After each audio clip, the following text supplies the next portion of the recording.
नमस्कार। घटना चक्र बुक वीडियो के इस शैक्षणिक मंच पर आपका स्वागत है। हमारा उद्देश्य है ज्ञान को सरल, स्पष्ट और सुलभ रूप में आप तक पहुंचाना।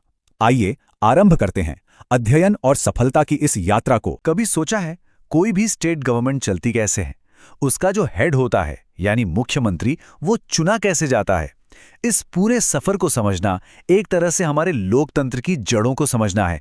तो आइए एक मुख्यमंत्री के चुने जाने से लेकर उनकी सरकार के काम करने के तरीके तक हर पहलू को जरा करीब से देखते हैं। सवाल तो बड़ा सीधा सा लगता है ना, कि एक चीफ मिनिस्टर को पावर मिलती कहां से है? लेकिन इसका जवाब हमारे लोकतंत्र, संविधान और पॉलिटिकल सपोर्ट के ताने बाने में छिपा है। ये सिर्फ एक चुनाव जीतने की कहानी नहीं है। चलिए इस शक्ति के स्रोत की एक एक परत को खोलकर देखते हैं। तो चलिए, कहानी शुरू होती है नियुक्ति से, यानी अपॉइंटमेंट से। आखिर कोई व्यक्ति मुख्यमंत्री के पद तक पहुंचता कैसे है? ये प्रोसेस कई दिलचस्प स्टेप्स से होकर गुजरता है। तो देखिए, ये पूरा प्रोसेस 3 मेन स्टेप्स में होता है। सबसे पहले किसी एक पार्टी को चुनाव जीतकर विधानसभा में मेजॉरिटी यानी बहुमत हासिल करना होता है। फिर उस पार्टी के जो जीते हुए सदस्य हैं वो सब मिलकर अपना एक लीडर चुनते हैं, और आखिर में उस स्टेट के गवर्नर संवैधानिक प्रक्रिया के तहत उस चुने हुए लीडर को मुख्यमंत्री के तौर पर अपॉइंट करते हैं। ये लोकतंत्र और संविधान के बीच का एक बेहतरीन बैलेंस है। और हाँ, ये पूरा का पूरा जो सिस्टम है ये हवा में नहीं है। ये हमारे संविधान पर आधारित है। इंडियन कॉन्स्टिट्यूशन का आर्टिकल 164, यही वो आर्टिकल है जो गवर्नर को मुख्यमंत्री नियुक्त करने का अधिकार देता है, और इसी से इस पद को एक मजबूत संवैधानिक आधार मिलता है। तो कुल मिलाकर मुख्यमंत्री का पद 2 चीजों पर टिका है। एक तो गवर्नर की तरफ से फॉर्मल अपॉइंटमेंट, और दूसरा विधानसभा में लगातार बहुमत का सपोर्ट। लेकिन एक सीएम अकेले तो राज नहीं कर सकता, राइट? उन्हें चाहिए एक टीम। तो अब देखते हैं कि ये टीम बनती कैसे है। जैसा कि हमने कहा, सीएम अकेले काम नहीं करते। उनकी असली ताकत तो उनकी टीम में होती है, जिसे हम कहते हैं मंत्रिपरिषद या काउंसिल ऑफ मिनिस्टर्स। तो अब सवाल यह है कि मुख्यमंत्री अपनी इस टीम को बनाते कैसे हैं, जो पूरे राज्य को चलाने में उनकी मदद करती है? यहां एक इंटरेस्टिंग बात है। क्या सरकार कितनी छोटी हो सकती है, इस पर भी कोई लिमिट है? जी हां, है। हमारा संविधान कहता है कि किसी भी राज्य में सीएम को मिलाकर कम से कम 12 मंत्री तो होने ही चाहिए। ये नियम ये पक्का करता है कि सरकार चलाने के लिए एक बेसिक फंक्शनल टीम हमेशा मौजूद रहे। लेकिन जैसे मिनिमम की लिमिट है, वैसे ही मैक्सिमम पर भी एक कैप लगा हुआ है।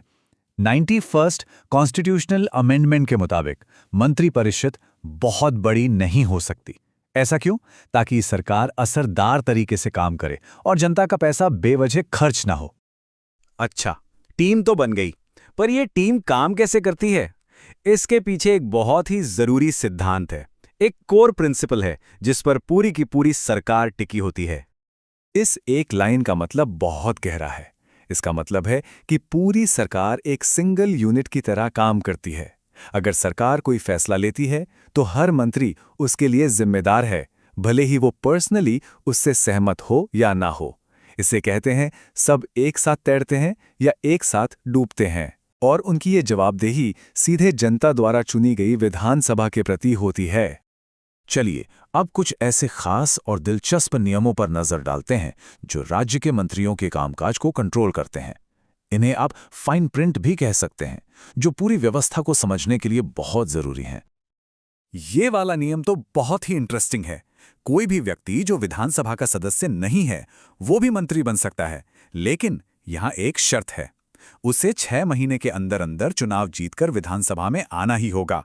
ये प्रोविजन कभी कभी सरकार में बाहर से एक्सपर्ट्स को लाने का रास्ता खोलता है। तो मंत्रियों की सैलरी कौन डिसाइड करता है? मजे की बात यह है कि वो खुद अपनी सैलरी तय नहीं कर सकते। ये फैसला राज्य की विधानसभा करती है। ये चेक्स एंड बैलेंसेस का एक बेहतरीन उदाहरण है, जहां लेजिस्लेचर यानी विधायिका, एग्जीक्यूटिव यानी कार्यपालिका की सैलरी को कंट्रोल करती है। अब एक और जरूरी नियम को समझिए। देखिए, जो मंत्री गवर्नर को सलाह देते हैं उसे कोई भी कोर्ट में जाकर चैलेंज नहीं कर सकता। और ऐसा क्यों? क्योंकि संविधान और सलाह के लिए मंत्रियों पर कोई कानूनी जिम्मेदारी नहीं डालता। ये एक तरह से सरकार के अंदरूनी कामकाज और फैसलों को प्रोटेक्ट करता है। तो हमने क्या देखा? एक नेता बहुमत दल से चुना जाता है, गवर्नर उसे अपॉइंट करते हैं, वो अपनी टीम बनाता है और फिर वो पूरी टीम सामूहिक रूप से विधानसभा को जवाब देती है। ये अपॉइंटमेंट से लेकर अकाउंटेबिलिटी तक का एक पूरा चक्र है। तो आखिर में एक सवाल के साथ इसे खत्म करते हैं। सोचिए, मुख्यमंत्री का पद असल में है क्या? क्या ये गवर्नर द्वारा की गई एक नियुक्ति है या फिर बहुमत वाली पार्टी के सदस्यों द्वारा किया गया एक चयन? इसका जवाब शायद इन दोनों के बीच में ही कहीं है, और यही हमारे भारतीय लोकतंत्र की खूबी को दिखाता है।